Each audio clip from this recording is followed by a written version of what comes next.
Hi guys, kamusta po kayo? Ako po ulit si Russell. Tara samahan niyo ulit ako gumawa ng flower arrangement with cake. Ang customer ko po ay Pilipino from Corpacan po. Shout out kay Sam. Maraming salamat sa pagpunta at tiwala po sa amin.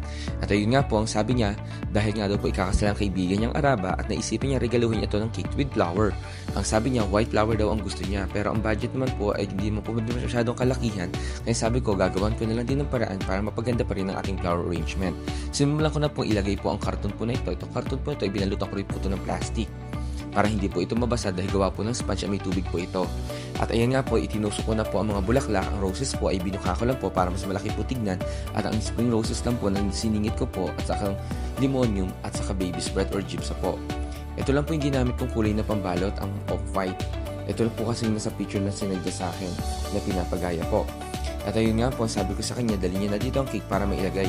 Gumamit lang din po ako ng white ribbon po dito. As you can see, nilagyan ko na rin po pala ito ng crystal at ayan po, nilagyan na po ang mini cake dun sa ibabaw. At ito ang final look ng aking ginawa.